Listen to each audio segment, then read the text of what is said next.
Mass industrialization in developed countries is having its adverse effects on the environment. Excessive carbon dioxide emission is warming up the climate and melting ice in the polar caps, causing sea level increase. The frequency of storms, cyclones, high tides and other natural calamities have increased. Biodiversity is threatened. Sufferings of people have increased, especially for the poor. Climate change has its impact on the poor, as well as the industrialized countries. If swift measures are taken in developed countries, the people's sufferings can be reduced.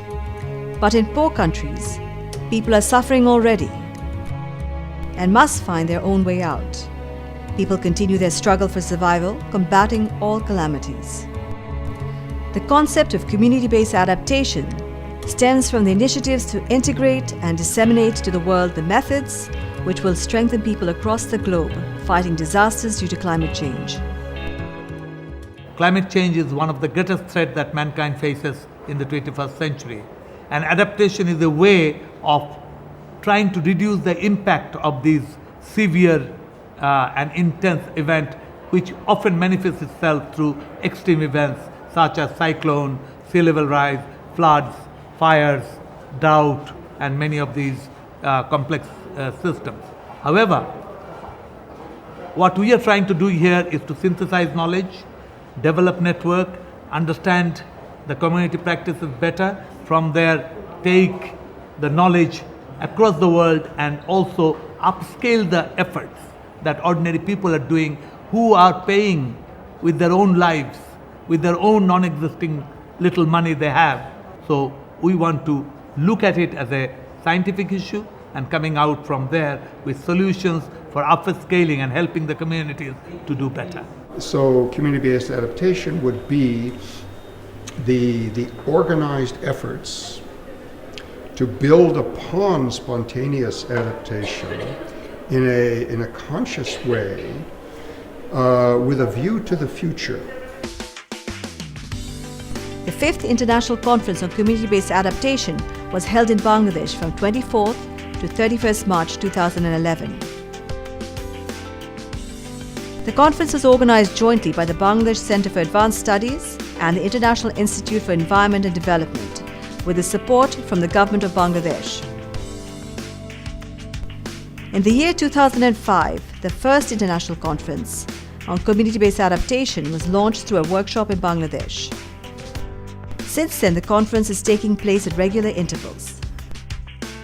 Like every year, the conference saw over 300 participants from various government and non-government organizations, national and international policymakers, donor agencies, media, and scientists, and researchers from every part of the world. What we have seen in this conference is both the interest and the experiences, practices around the world has tremendously increased. This year, we have found that the government of Bangladesh showed their serious interest to be part of this conference, we can share. This is an additional experience, an additional part of our success. The conference was divided into 2 segments. In the first segment, the participants were divided into 8 groups and took part in a field visit in 8 disaster-prone districts of Bangladesh. One of the things that we do in these meetings, which we did again this year, is to send people out to the villages to stay 2 nights and 3 days with vulnerable communities. We sent them out in 8 different batches to the north of the country to see some drought-prone areas, to the central parts of the country to see some flood-prone areas, and to the south to see some salinity-prone and cyclone-prone areas. They spent 2 nights in the villages with local NGOs, looking at what they're doing, learning about their problems, understanding them, and getting a reality check of the most vulnerable people on the planet. There are about 172 participants, 162 from the international and all others are from the Bangladeshi. They visited the field. They went to field on 24th and 25th morning and come back at 27th. I think it's been excellent the way in which the conference has also organized these field visits, where people have been able to go out and see the actual community-based adaptation in action. Bangladesh stands as one of the most vulnerable countries to be affected by climate change. People here routinely face floods as well as massive storms like Ayla and Sidr. They have become used to these conditions and struggle. Gathering courage and knowledge, they are making the use of science and their own technology to survive in the struggle against natural disasters. By talking with the local people, the participants had the opportunity to learn about these efforts. One of the key lessons I picked from the coastal city, the coastal town, is the whole community coming together as a committee, adaptation committee, and being able to discuss solutions on how to respond to the impact of climate change. And I got a chance to go to a field visit to Char Kukri Mukri. Took a day and a half. It was really long. I thought we were going to the end of the world. But to find a community that is able to live in very difficult situations, always under flood, always inundated with water, and yet they have amazing tree plantation projects. They have amazing ability to make the best of their circumstances. It was a really great experience to see the rural Bangladesh and just the challenges that the local people go through. Adaptation has been an inherent part of daily life in Bangladesh in particular, a country which has been very used to floods. So adaptation is not a concept that's only invented for climate change, but natural climate variability has necessitated that this happen for a very long time. But now there is a much higher severity and much higher frequency of extreme events and of other climate impacts. And so adaptation takes a new dimension in that it will become much more difficult to do so. It will become necessary for vulnerable communities to receive help to be able to match the needs with the changing climate. So even if we reduce our greenhouse gas emissions to zero, we are still locked into a certain level of climate change, which requires adaptation by all people on Earth. The main 4 days long conference on community-based adaptation started at Dhaka Sheraton Hotel in the morning on 28th March 2011. Dr. A. Atiq Rahman, the Executive Director of BCAS, gave the inaugural speech highlighting the objectives of the conference. Also speaking were Representative from UNFCCC, Mr. Yusuf Nasser, Professor Emeritus of University of Toronto, Dr. Ian Burton, the Honourable Minister for Ministry of Forestry and Environment, Dr. Hassan Mahmood, and Senior Fellow of IIED, Dr. Salim Al-Haq. In their speeches, they highlighted the importance of this initiative and its future. Emphasizing on the importance of this conference, Sheikh Hasina, the Honorable Prime Minister of Bangladesh, inaugurated the conference. Bangladesh সরকার জনগণ এবং নিজের পক্ষ থেকে আমি সবাইকে এই সম্মেলনে স্বাগত জানাচ্ছি। আপনারা ইতিমধ্যে বাংলাদেশের বিভিন্ন অঞ্চল সফর করেছেন। আপনারা দেখেছেন জলবায়ু পরিবর্তনের ফলে সৃষ্ট প্রভাবে আমাদের বিভিন্ন জনগোষ্ঠী কিভাবে ক্ষতিগ্রস্ত হয়েছে এবং এখনো হচ্ছে।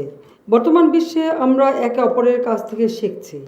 আপনারা বিজ্ঞানীগণ এবং উন্নয়ন কর্মীরা যেমন দরিদ্র জনগোষ্ঠী এবং তাদের কর্মকাণ্ড অনেক কিছু শিখছেন, তেমনি তারাও বিশেষ করে স্থানীয় সরকার এবং বেসরকারি উন্নয়ন সংস্থাগুলো আপনাদের কাছ থেকে শিক্ষা গ্রহণ করে জলবায়ু পরিবর্তন জনিত সমস্যার সমাধানে কাজ করছেন।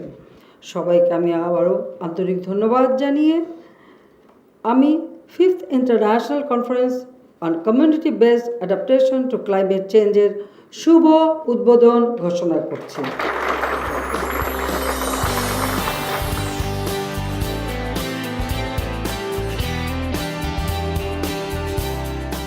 The whole session was divided into plenary and parallel sessions.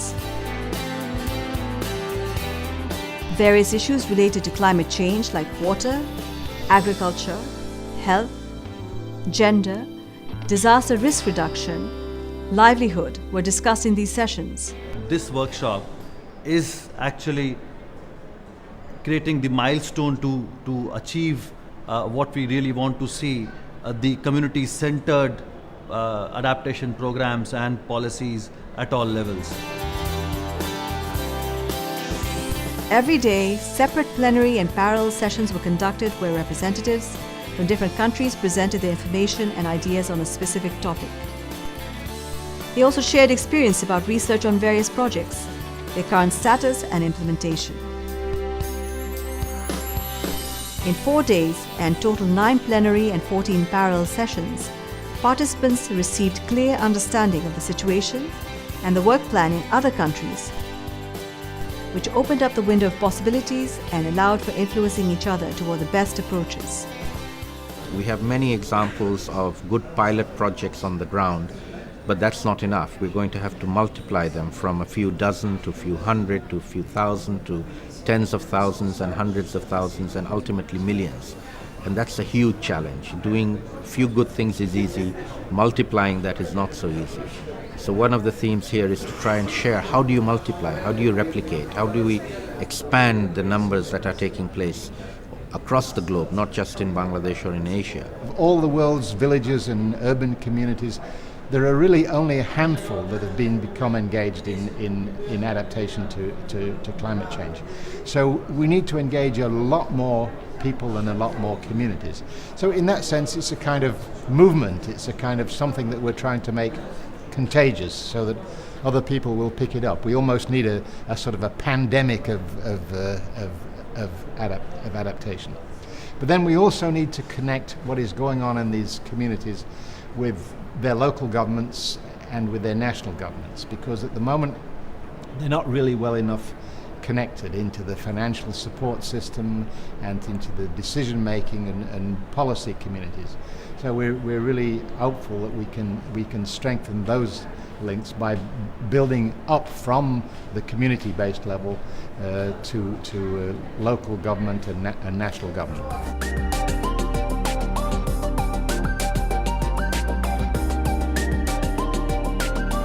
The plenary sessions were telecast live on YouTube through One World TV, reaching viewers all over the world with instant comment and suggestions from them.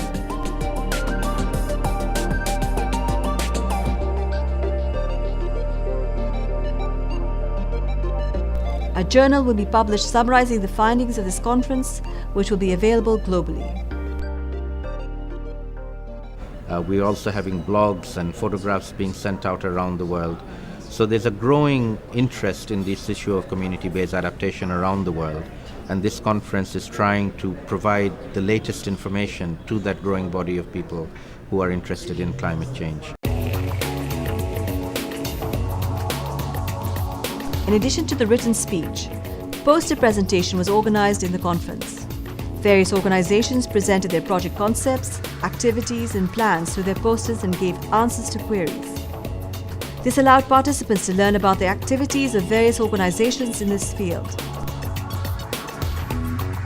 Well, I'm learning from here quite a lot, because our development project is sometimes very complex, but in a simple one page, it can be explained very clearly sometimes.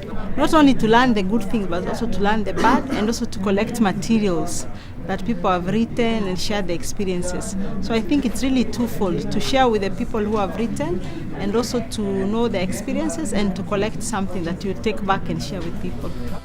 Based on the decisions of the judges panel, representatives from 3 organizations were given prizes on 30th March.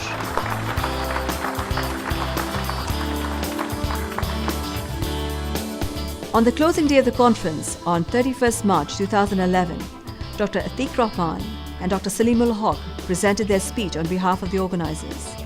The chief guest of the closing session, Chairman of IPCC, Dr. Rajendra K. Pachori, also gave his speech. I'm delighted that the next gathering will take place in Vietnam, because I think that will also give you a diversity of insights and experience, all of which will enrich what we need to do in the future. We also know that with the impacts of climate change in the future, the capacity which often has been adequate in the past and has served us very well may turn out to be totally inadequate in the future. So, if we really want to improve this adaptive capacity, then we must understand what constitutes this capacity. Because if we don't have a full understanding of what this capacity represents, what this species called capacity for adaptation really is, we might fall short of creating it in seeing that we are resilient and are able to deal with the impacts that we're going to face in the future. Participants from various countries discussed and shared their opinion about the achievements of this conference and ways to enrich it further in future. So the real opportunity to scale up is to harmonise and forge coalitions, forge alliances between the civil society movements, between the networks, and really put the pressure on the state to bring about the changes that we need. At the community level, people who are working on mitigation, and whether we need to do more of the link between adaptation and mitigation at the rural community level. How do we measure that indeed we are equipping our groups and ourselves with the adaptive capacity on those programs? How we can develop mechanisms, innovations or interventions that harness the opportunity of community knowledge as well as the science. I think we should learn from previous experiences in previous schools and development as well as looking forward. And I really don't know how many people of Latin America actually attended this conference, but I am sure that we're finding the same challenges on safety nets and livelihoods. How can we make sure that they start to realize that whatever they are doing is contributing to climate change adaptation? That will ultimately work at local level is the adoption of an integrated approach and integrated in the context of development. I think that's a really important area for you to be engaging with government. So I think that it's a very motivating factor for all of us to learn, to unlearn, to act. I think everybody can do something. So it's about spreading the word. It's about making everybody act because we are all concerned. As I leave tonight to go back to Papua New Guinea, I must say, and I'm very thankful that I will be taking back with me a bag full of knowledge, experience, interaction with a lot of you have given me a very important information about CBA, about climate change, and the connection way to seek funding and assistance, and I shall take that to my country and spread the good word to more people. It was also decided that the next and 6th conference on community-based adaptation will be held in Vietnam next year on the communication issues. Major objectives of this conference on community-based adaptation were to observe, analyze, and disseminate the knowledge on how the affected communities in 4 countries across the globe are continuing their struggle and coping with the impacts of climate change.